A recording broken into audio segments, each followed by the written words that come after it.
It's a life and death duel under the fierce Kalahari sun. The competitors, Africa's swift and graceful antelope, the springbok, and the fastest predator on land, the cheetah.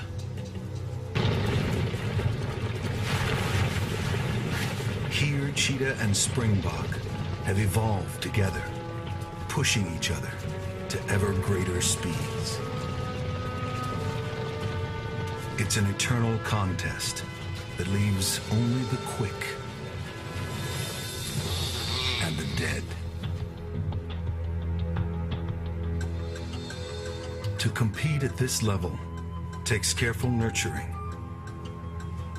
and supportive family. There are the rigors of competition, cunning deceptions, and dangerous trials.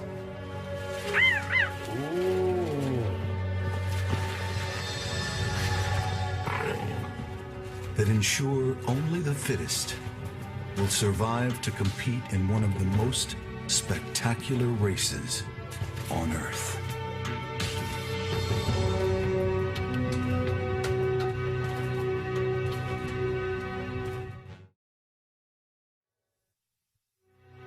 The Kalahari of southern Africa is part of the greatest expanse of sand on the surface of the planet. Here, in the Kagalagadi Transfrontier Park, arid dunelands stretch for hundreds of miles. It is an unforgiving place that tests its hardy inhabitants every day. A steenbok, just half the size of a springbok, makes its way through the dunes, closely watched. The cheetah seems to be weighing her odds. She has 3 large and hungry cubs. Cheetahs are said to run faster than any mammal on Earth. But the steenbok, too, is swift and agile. The outcome is never sure. The steenbok's large, sensitive ears are well tuned to predators. Yet the cheetah will attempt to stalk to within a few yards of her quarry and take him by surprise with her final sprint. This little buck knows every twist and turn in these bushes. He has hair trigger responses and runs like the wind. To get a clear path to her prey, the cheetah detours around the scrub.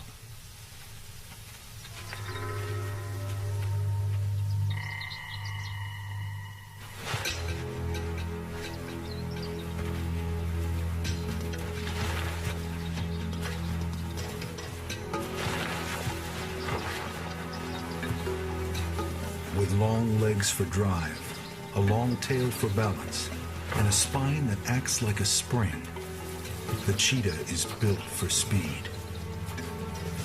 But the steenbok too is fast and fueled by desperation.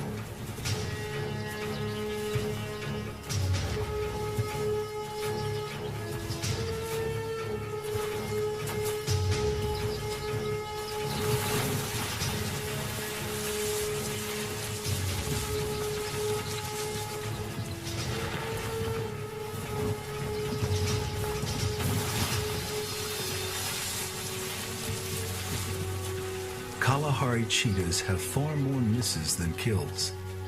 This time, she beats the odds.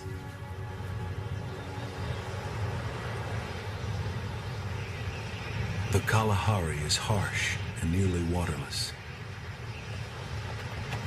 The animals that live here must endure extremes of heat and cold, and dust storms that can block out the sun This thirstland often pushes the cheetahs to the limits of what they can tolerate.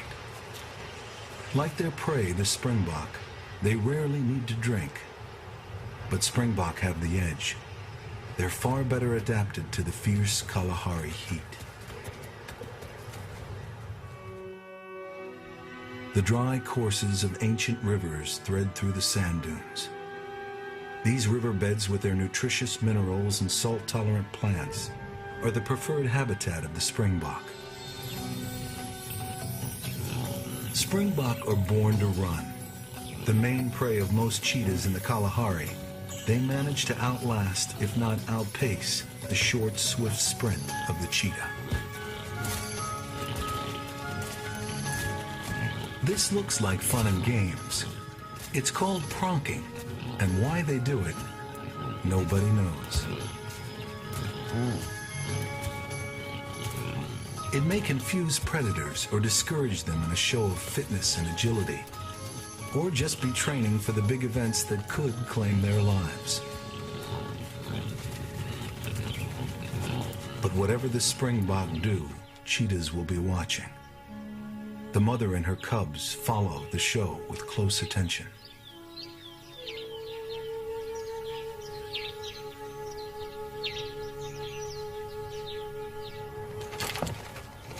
Young springbok rams lock horns and spar among themselves in preparation for the day when they will challenge older males for their territory. Sometimes these sessions seem as fierce as the real thing.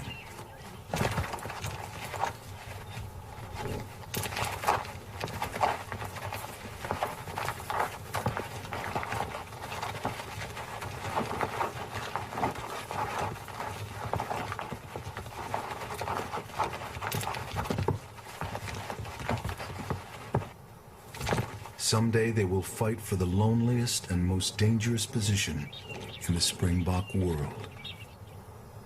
This is the winner's prize. A harsh, solitary vigil, staking out hard-won territory in the dry riverbed. He waits, day after day, enduring heat, hunger, and predators, for a breeding herd to enter his realm.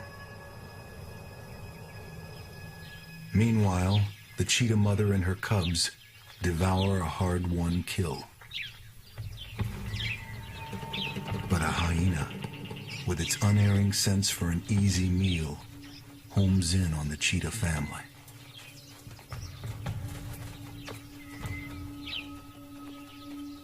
For the timid cheetahs, it's no contest.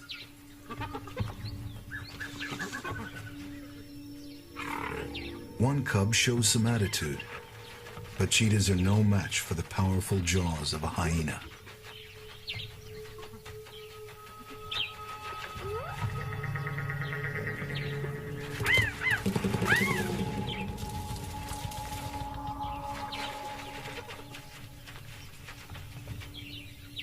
There are no easy meals for this mother. Unlike hyenas, cheetahs must kill almost everything they eat.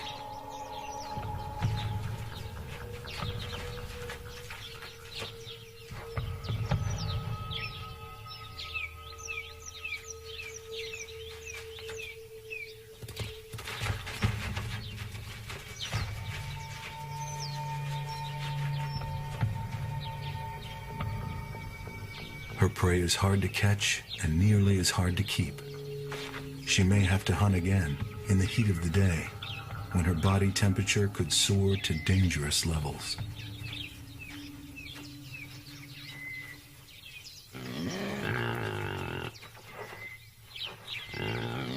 The big moment has arrived for the territorial springbok ram. A breeding herd has come by. He wastes no time as he checks each ewe for signs that she's receptive. Most of them ignore his attentions.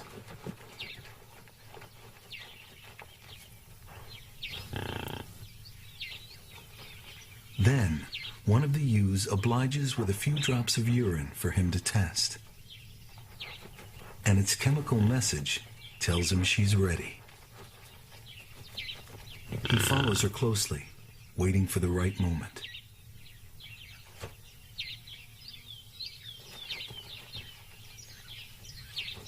And with a single well-aimed thrust, the act of procreation is over.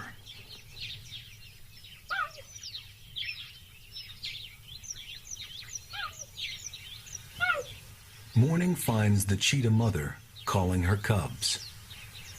They've gone exploring without her, but the Kalahari is full of danger for curious cats. The cubs have discovered a wounded gemsbuck that may have escaped from a lion. It's weak, but something tells them they're still out of their league. They're intrigued, but they don't know what to do. Its horns could be lethal. It's too big even for their mother to tackle.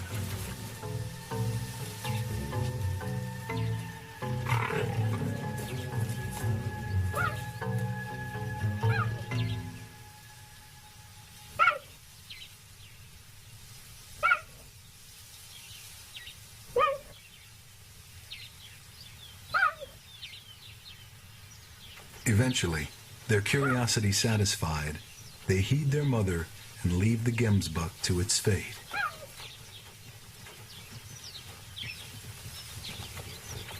In the dry riverbed, the male springbok has a problem. The breeding herd is grazing its way out of his territory.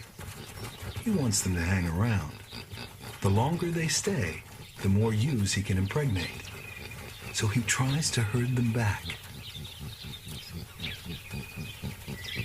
But he's powerless to hold them against their will.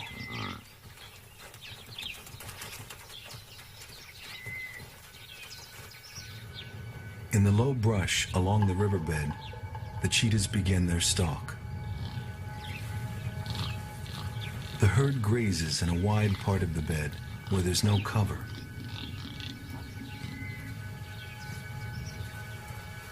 The mother leads. In this situation, her cubs are worse than useless and often give the stalk away. Soon she'll leave them behind to watch how she does it.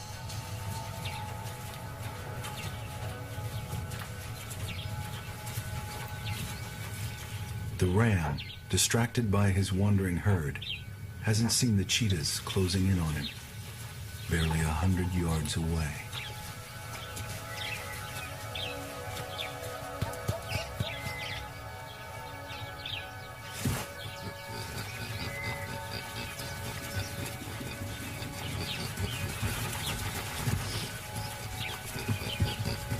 As the ram tends his errant ewes, the cheetah mother inches closer. The cubs would like to join in, but they're learning to sit tight.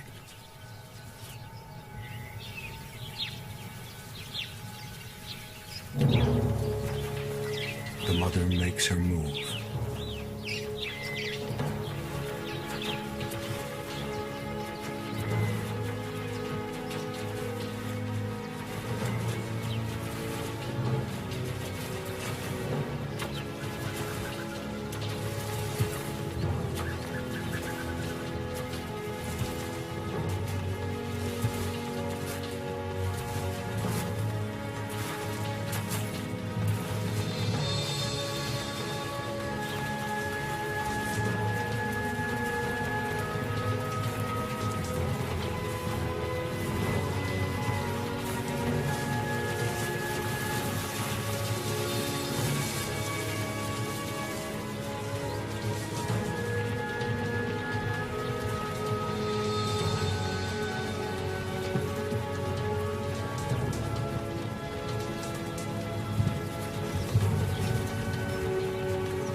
Most hunts end this way.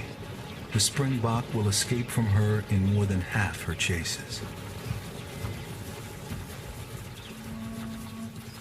When the cubs catch up with their exhausted mother, there's no meal waiting for them. If they're disappointed, it doesn't show. Evening brings relief from the day's heat, and the ground squirrels forage until it's time to go into their burrows for the night. The cheetahs, too, will settle down to sleep somewhere in the dunes, while the squirrels continue their endless antics and squabblings over choice pickings below.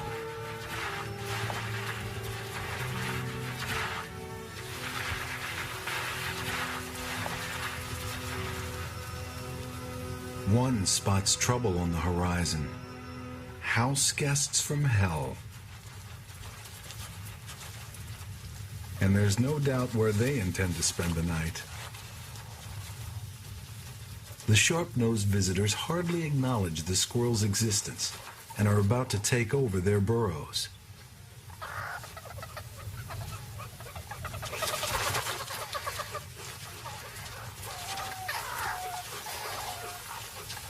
The meerkats also do some end-of-the-day foraging, scratching through the sand for insects, scorpions, and other little goodies.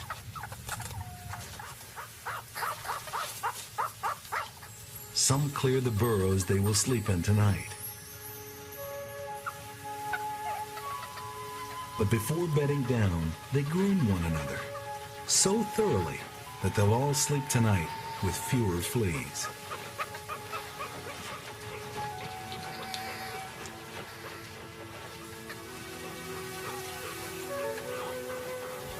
The reluctant hosts look glum. It's past their bedtime, yet they must wait for the meerkats to decide which burrows they will use. And here's one squirrel who won't be sleeping in his favorite burrow tonight.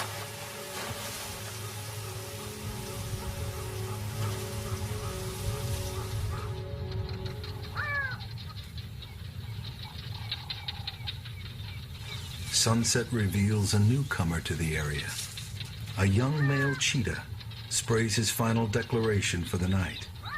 He and his male partner, both young bloods in the area, are intent on extending their territory. They ventured well beyond their usual range. But tonight they'll still sleep to the familiar calls of barking geckos.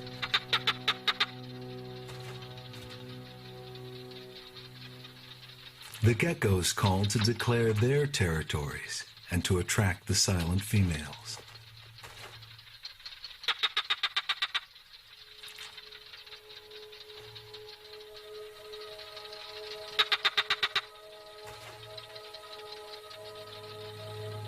Not far off, the cheetah mother and her cubs are sound asleep, oblivious to the summertime chorus around them.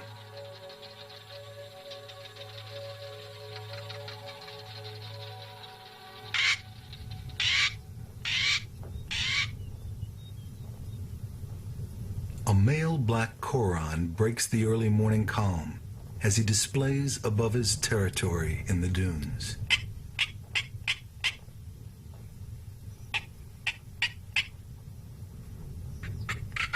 These birds are common throughout the Kalahari and act out their noisy disputes with spectacular aerial displays.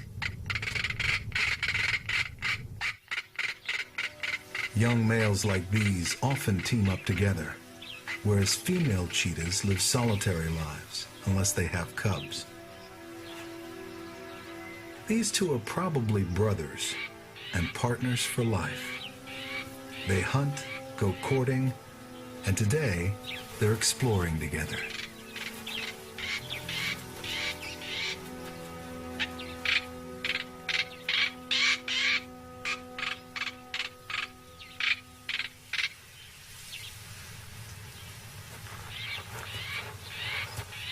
At certain trees, they stop to sniff and spray. These trees are bulletin boards where cheetahs declare ownership of the area to other territorial males and advertise their presence to passing females. From the odors left by other cheetahs, they'll know who else is in the neighborhood.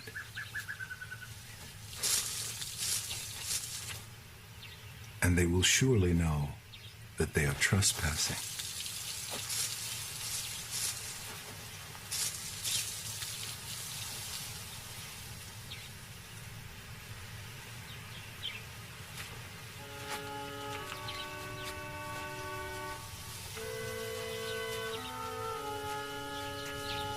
In fact, they have already been seen by two older males who are long established in the area. The older pair respond immediately. Like the springbok, cheetahs claim mating rights within their territories. They'll defend these furiously. The intruders continue to explore and trespass, unaware of what they're walking into.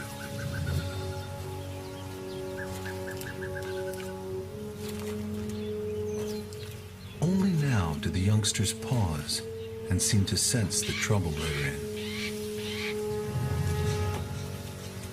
The older males advance toward them with ominous intensity.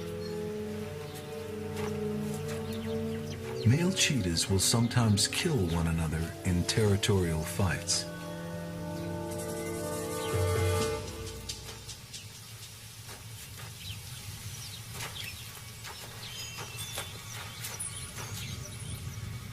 The younger males seem uncertain, but refuse to give ground.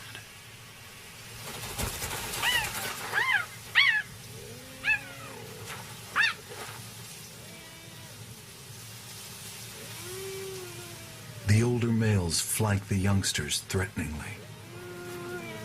Each side waits for the other to make the first move.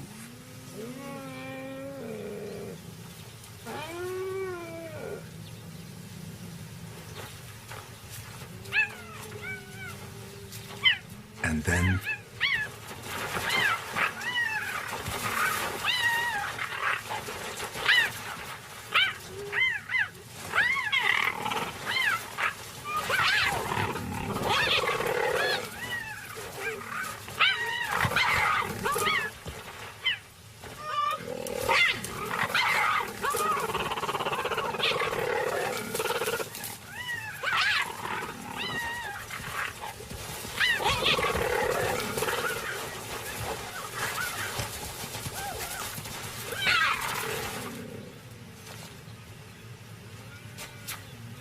it's a standoff. But now the roles have been reversed. This time the youngsters are on the outside. Still, neither side will risk injury in an evenly matched contest.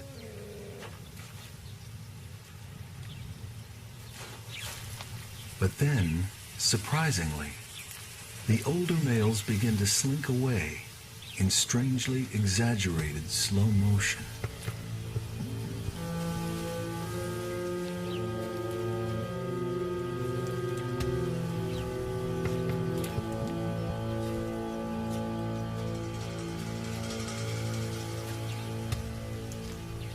The young males have carried the day, but this one keeps a constant watch on the retreat, unwilling to take his eyes off his adversaries, while he backs toward a shady tree.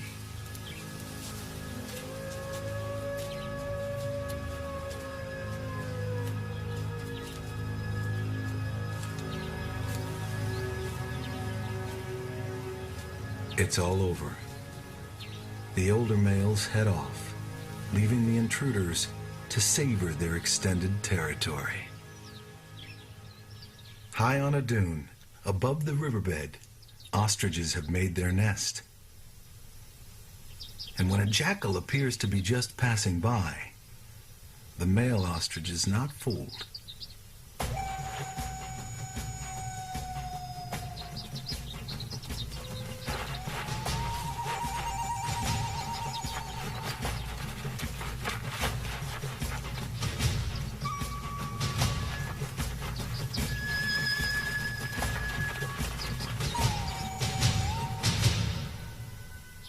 The jackal has a den nearby, with her own young to care for. 3 pups are waiting to be fed.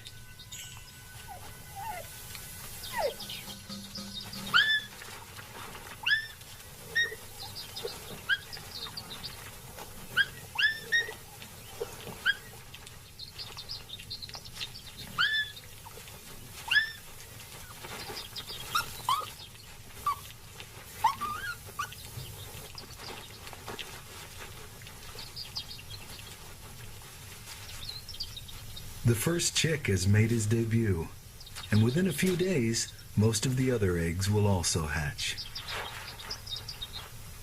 Shielding the eggs from the fierce Kalahari sun is crucial.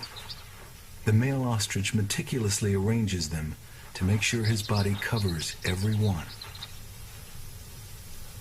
Temperatures can soar in the Kalahari, often to over 110 degrees, and the sand becomes unbearably hot.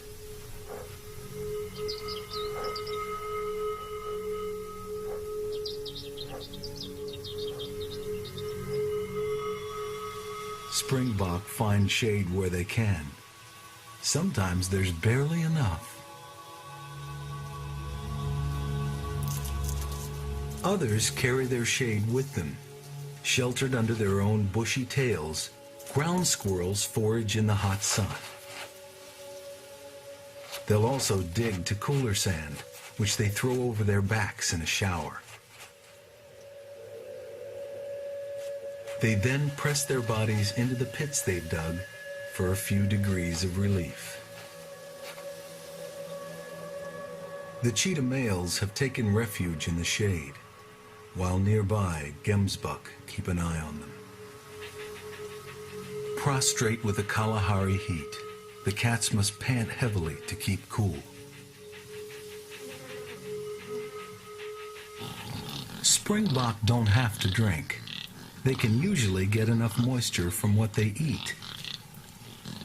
The herd is browsing the flowers that have blossomed in the wake of an all-too-brief shower.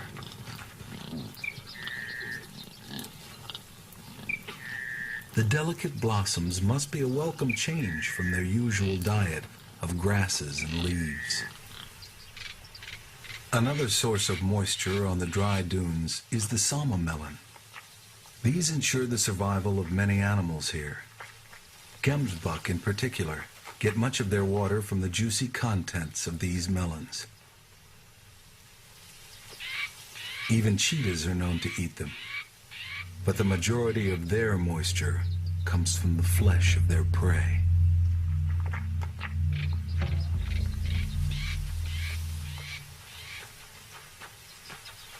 They see what they're after, and the hunt is on.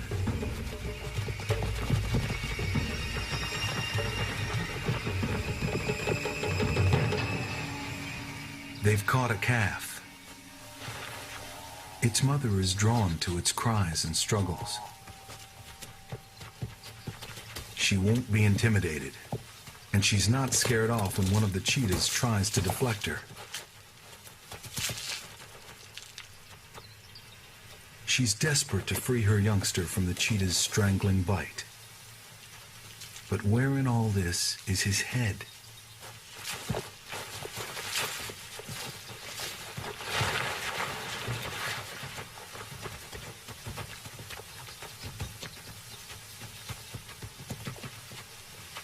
The calf seems none the worse for its adventure, and its mother turns her attention again to the cheetahs.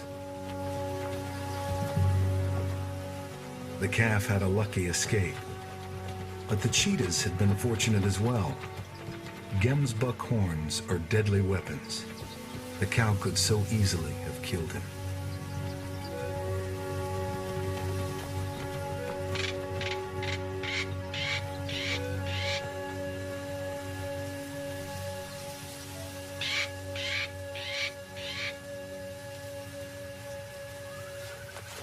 In the past few days, the ostrich eggs have been hatching fast, and the male has been swallowing quantities of the calcium-rich shells, often with the soft inner lining still attached.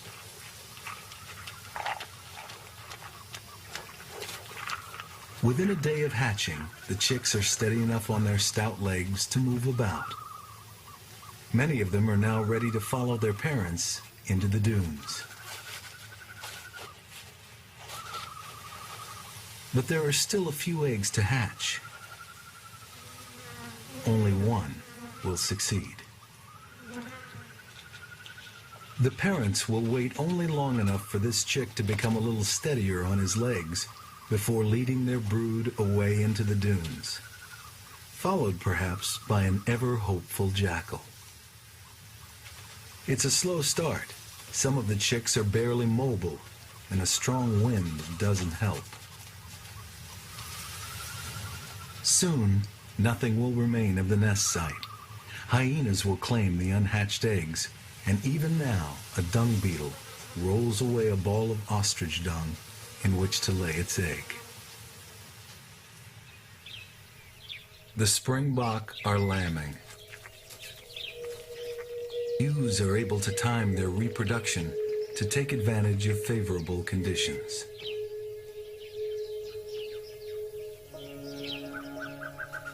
The ewes also synchronize their birth, so for about a month, the market is flooded with an abundance of small, easy meals. The arrival of this youngster has attracted some curious ewes, but the sooner they leave the mother and her newborn, the better. So much attention could attract predators. The newborn lamb is defenseless and must stay hidden for about the first 20 days of its life. Within a month, this wobbly youngster must be swift enough to run with the herd.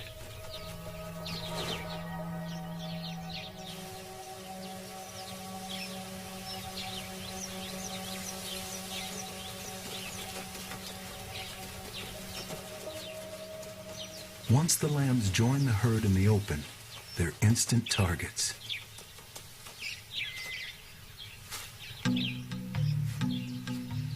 In the ancient race, the lambs must try their legs, and the cheetah cubs must learn to hunt.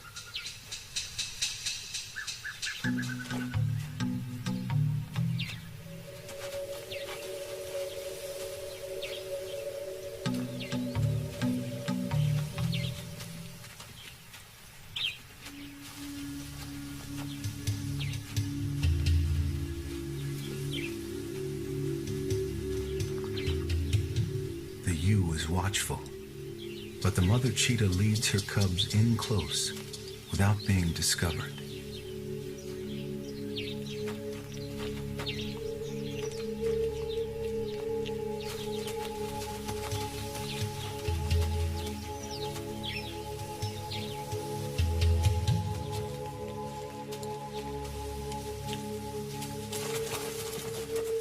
The lamb must also master the exuberant art of pronking, but his timing is terrible.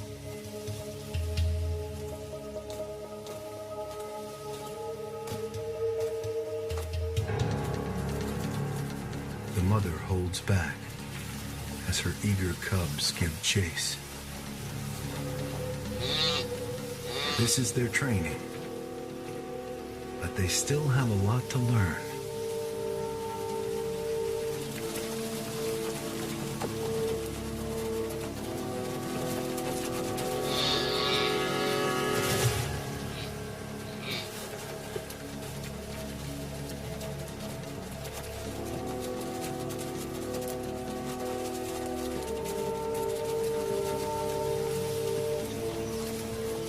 Right now, all the cub can do is trip up this small prey. The mother will be needed for the kill.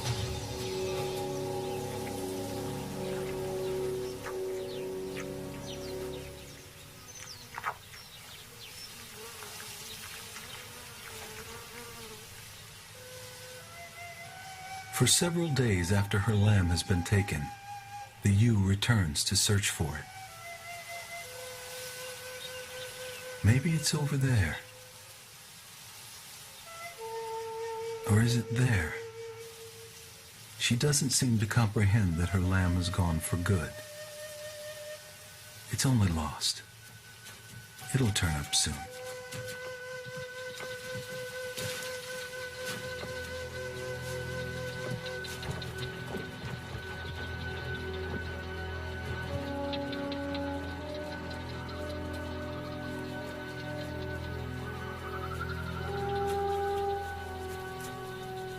Rain in the Kalahari is always patchy and unpredictable. It's been nearly a year since more than a few drops fell in these parts.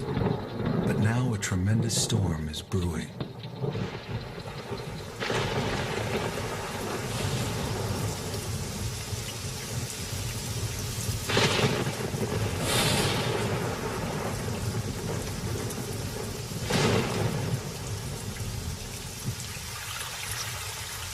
By dawn, water is pouring off the land into the old riverbed. For the first time in years, a river is flowing where just yesterday there was only bone-dry sand.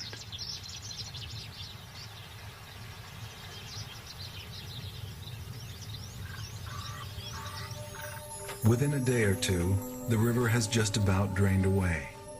But the water has worked its magic as ephemeral plants of the desert put on a show. The dunes support a riot of blossoms. A bumper crop of bitter gemsbuck melons and sama melons ripen for the lean times that will surely return. The rains have ensured that in this part of the Kalahari, there is grazing for the springbok, and springbok for the cheetah.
Sun and dry air take their toll, but hardy desert grasses now cover much of the dunes.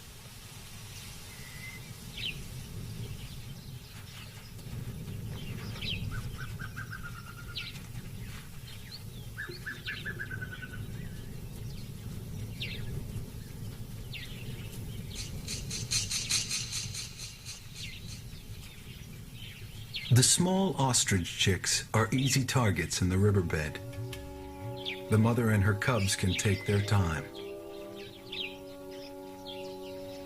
There'll be no need for a stalk.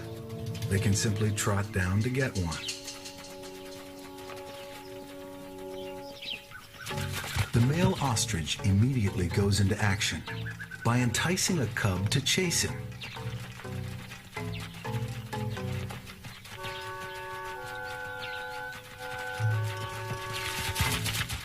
On powerful legs, he leads the cub away from the chicks.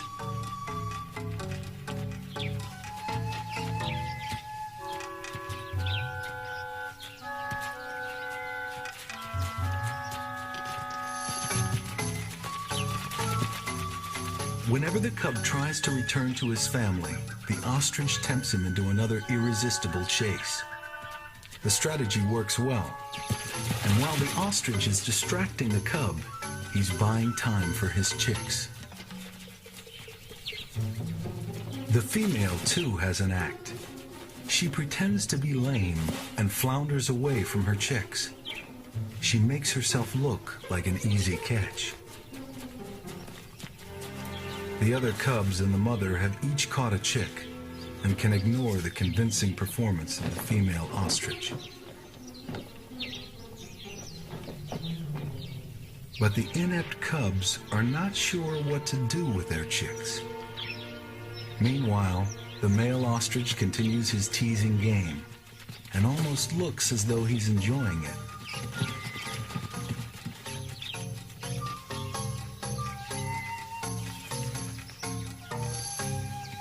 The cub has missed out on a meal. He'll never find a chick for himself now. He wants to leave, but the ostrich continues to bait him. Come on, just one more time. The game is worn thin. The cub has had enough. But there's a friendly welcome back, and perhaps a lesson has been learned.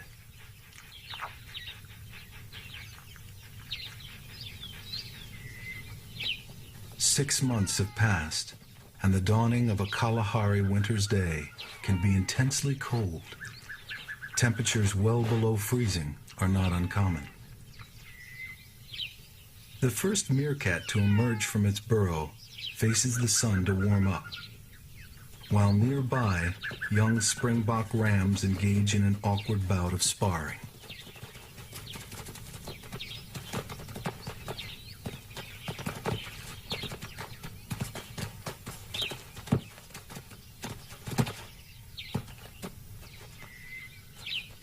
Meerkats are early risers. Soon they're all solemnly assembled for their morning worship of the winter sun.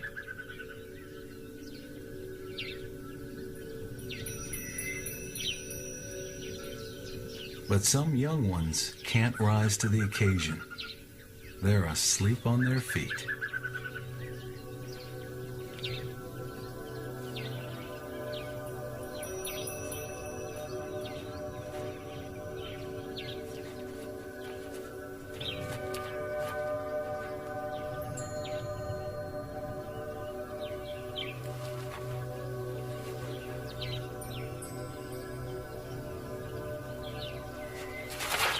The youngsters with their smaller bodies warm up first, and the ranks fall out in disarray.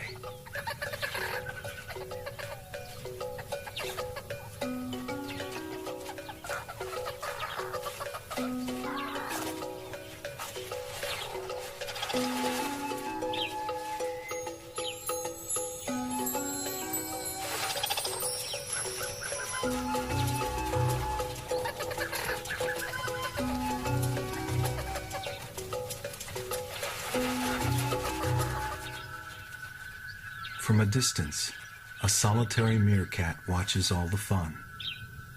She's down on her luck. Cast out by the group, she has spent the night with the squirrels. The rest of the meerkats still watch her carefully.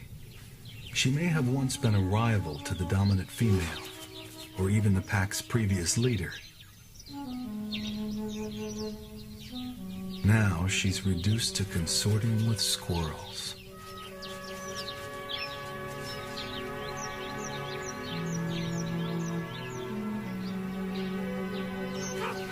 When her pack leaves, they leave without her.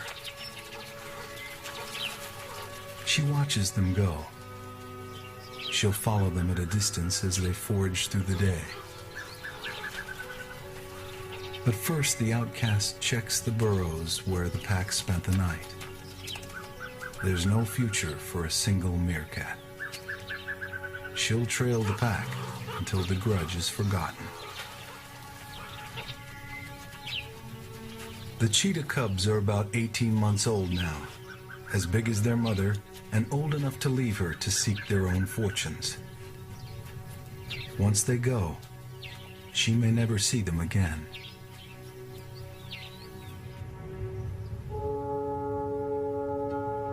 But she may not be alone for long. Not far off, the two young males rest in the dunes, keeping a close watch on wildebeest in the riverbed below. They've spotted the calves in the herd. They won't run at prey down a steep dune. Instead, they'll take a roundabout route to get on the same level as the wildebeest.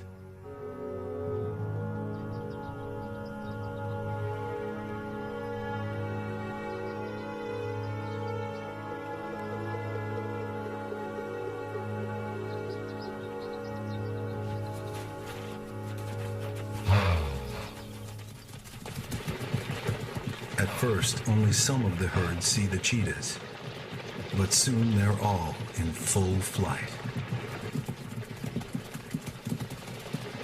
They've caught a calf, but once again, they may have to contend with the ferocity of maternal instinct.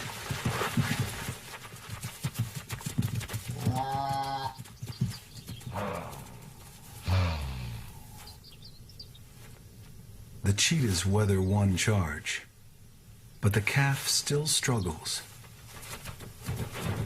and the mother won't give up.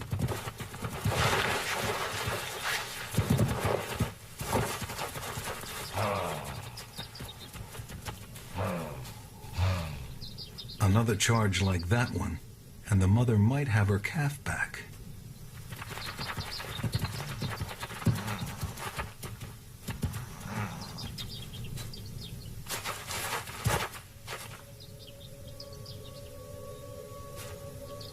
But she has given up, and the calf is doomed.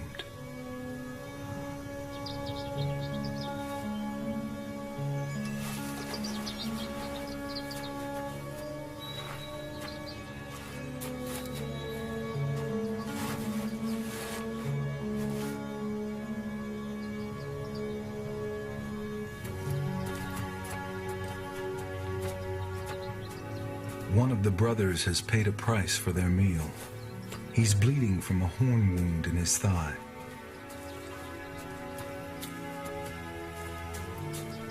But he's been lucky, and he's recovering quickly enough to claim his share.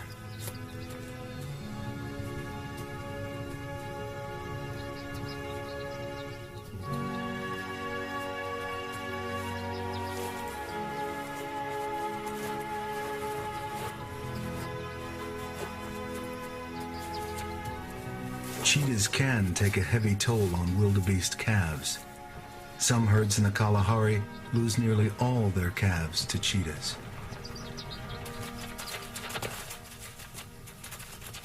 Although these young springbok won't reach breeding age until the age of 2, they spar endlessly, practicing for the battles ahead.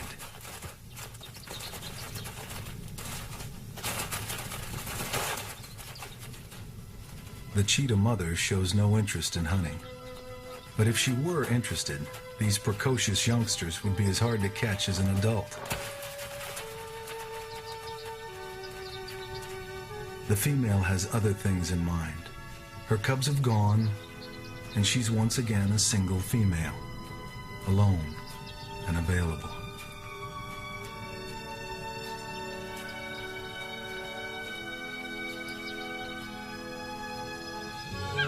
The young males are the first to get her message from the scent she has left in her wake, and they're urgently pursuing her. They're eager to get to her before any other males that might be around. They call to her with chirps that can carry for a mile or more, but she could be anywhere in these dunes. She may even be hiding from them.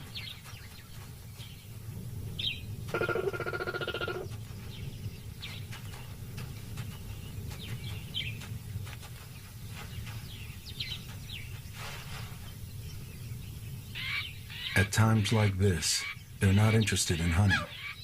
There's just one thing on their minds. One male doggedly continues to search. The other, in a move he may come to regret, settles in to rest for a while.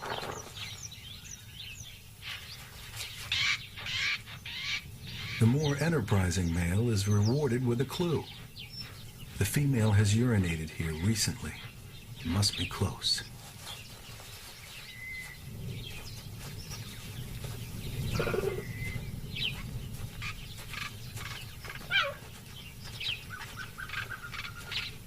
Suddenly she's there, crouched and ready, as though expecting it.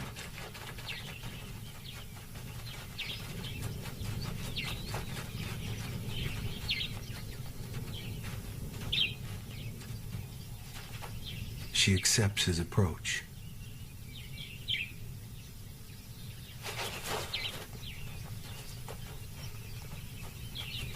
He grasps her neck in typical cat mating fashion. It seems to make her passive as a kitten carried by its mother.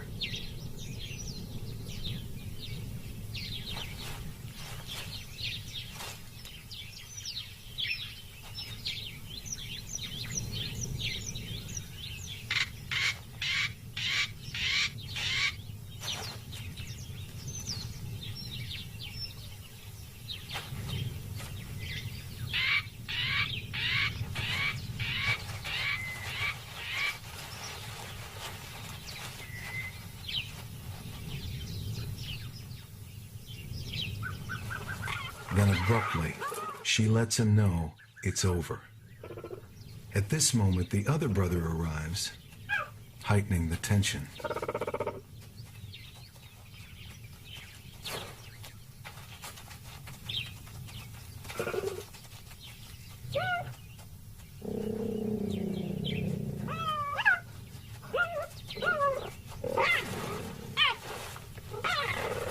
The brothers usually share their females, and he tries now to stake his claim. She's having none of it. They've been noisy, and they constantly look about for any danger. When the female tries to move away, the brothers follow. They'll stay close to her through the night until she's ready to mate again. Then she and the males will go their separate ways.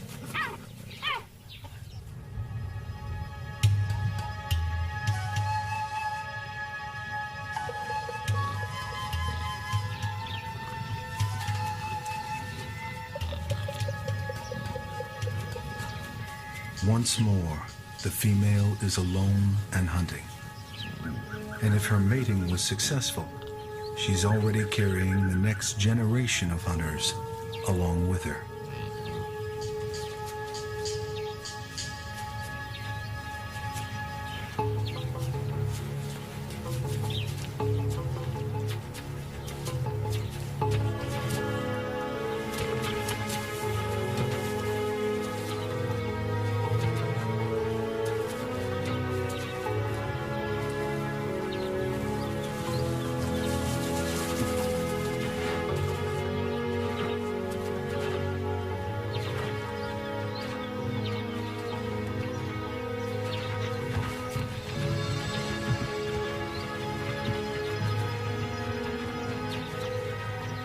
Cheetah and springbok are both runners in the bigger race of evolution.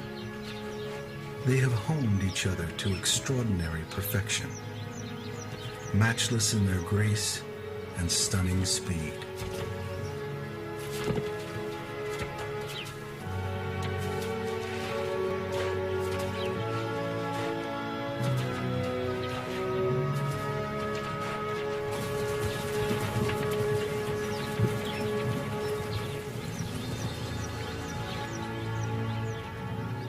For thousands of years, the cheetah has sought the springbok in the dusty riverbeds of the Kalahari.